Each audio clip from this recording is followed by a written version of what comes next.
Pada suatu kali, bangsa itu bersungut-sungut di hadapan Tuhan tentang nasib buruk mereka.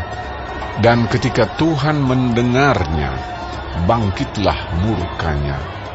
Kemudian menyalalah api Tuhan di antara mereka dan merajalela di tepi tempat perkemahan. Lalu berteriaklah bangsa itu kepada Musa, dan Musa berdoa kepada Tuhan, maka padamlah api itu. Sebab itu orang menamai tempat itu Tabera, karena telah menyala api Tuhan di antara mereka. Orang-orang bajingan yang ada di antara mereka kemasukan nafsu rakus, dan orang Israel pun menangislah pula serta berkata, "Siapakah yang akan memberi kita makan daging? Kita teringat kepada ikan yang kita makan di Mesir dengan tidak bayar apa-apa, kepada mentimun dan semangka, bawang pre, bawang merah dan bawang putih. Tetapi sekarang kita kurus kering, tidak ada sesuatu apapun, kecuali mana ini saja yang kita lihat." Adapun mana itu seperti ketumbar dan kelihatannya seperti damar bedolah. Bangsa itu berlari kian kemari untuk memungutnya, lalu menggilingnya dengan batu kilangan atau menumbuknya dalam lumpang. Mereka memasaknya dalam periuk dan membuatnya menjadi roti bundar. Rasanya seperti rasa panganan yang digoreng. Dan apabila embun turun di tempat perkemahan pada waktu malam, maka turunlah juga mana di situ. Ketika Musa mendengar bangsa itu, yaitu orang-orang dari setiap kaum, menangis di depan pintu kemahnya, bangkitlah murka Tuhan dengan sangat. Dan hal itu dipandang jahat oleh Musa. Lalu berkatalah Musa kepada Tuhan, "Mengapa kau perlakukan hambamu ini dengan buruk? Dan mengapa aku tidak mendapat kasih karunia di matamu? Sehingga engkau membebankan kepadaku tanggung jawab atas seluruh bangsa ini. Akukah yang mengandung seluruh bangsa ini? Atau akukah yang melahirkannya? Sehingga engkau berkata kepadaku, pangkulah dia seperti pak pengasuh memangku anak yang menyusu. Berjalan ke tanah yang kau janjikan dengan bersumpah kepada nenek moyangnya. Dari manakah aku mengambil daging untuk diberikan kepada seluruh bangsa ini? Sebab mereka menangis kepadaku dengan berkata, berilah kami daging untuk dimakan.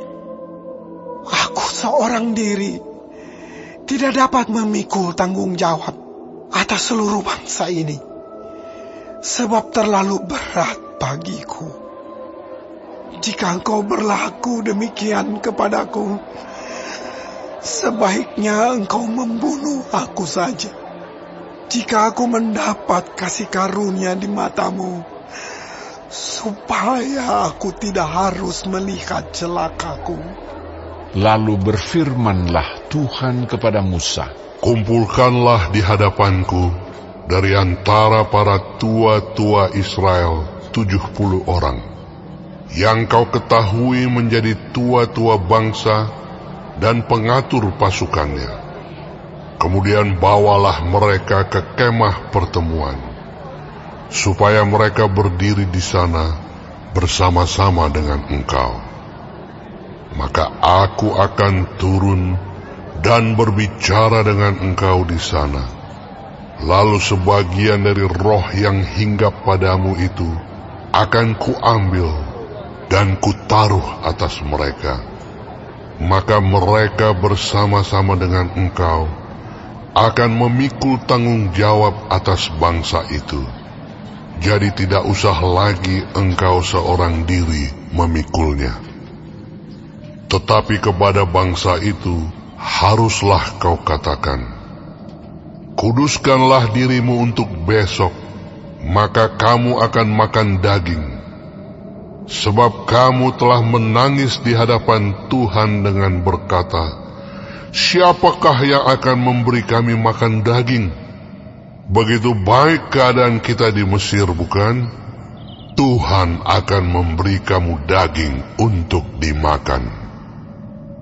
Bukan hanya 1 hari kamu akan memakannya, bukan 2 hari, bukan 5 hari, bukan 10 hari, bukan 20 hari, tetapi genap sebulan lamanya, sampai keluar dari dalam hidungmu, dan sampai kamu muak, karena kamu telah menolak Tuhan yang ada di tengah-tengah kamu, dan menangis di hadapannya dengan berkata, untuk apakah kita keluar dari Mesir?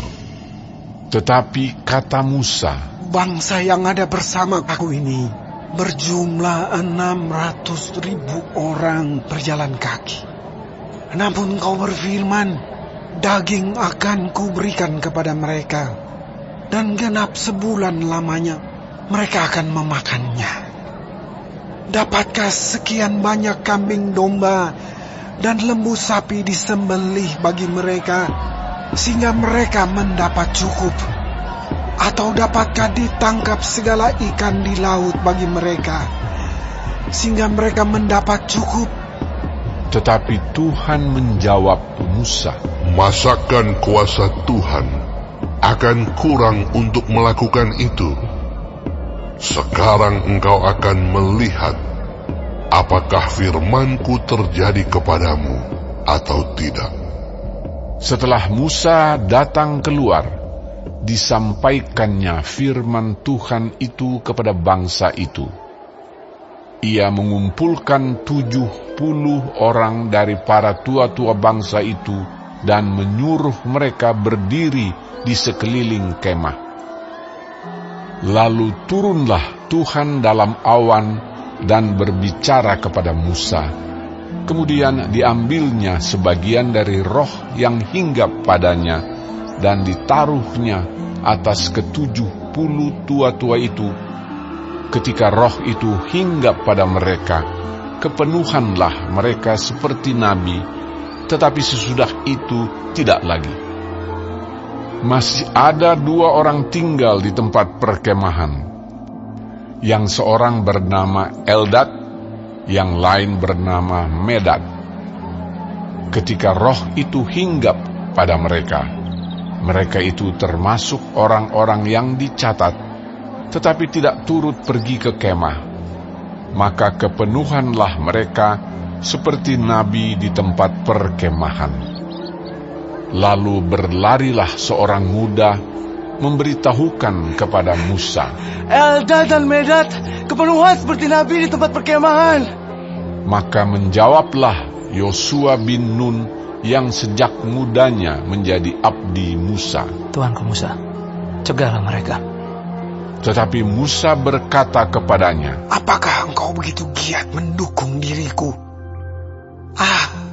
Kalau seluruh umat Tuhan menjadi nabi, oleh karena Tuhan memberi rohnya hinggap kepada mereka.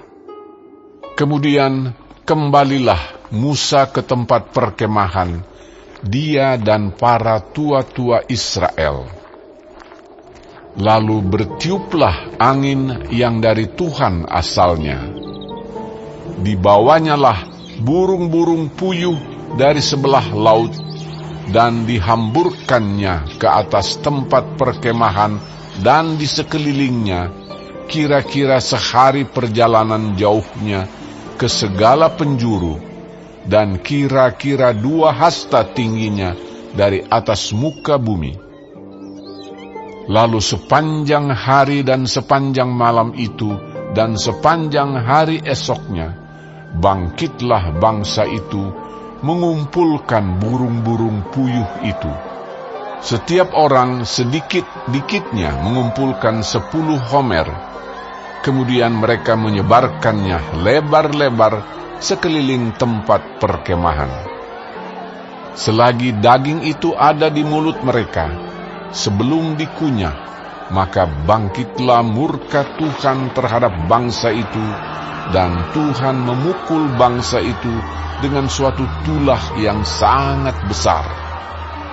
Sebab itu, dinamailah tempat itu Kibrot Ta'awa, karena di sanalah dikuburkan orang-orang yang bernafsu rakus.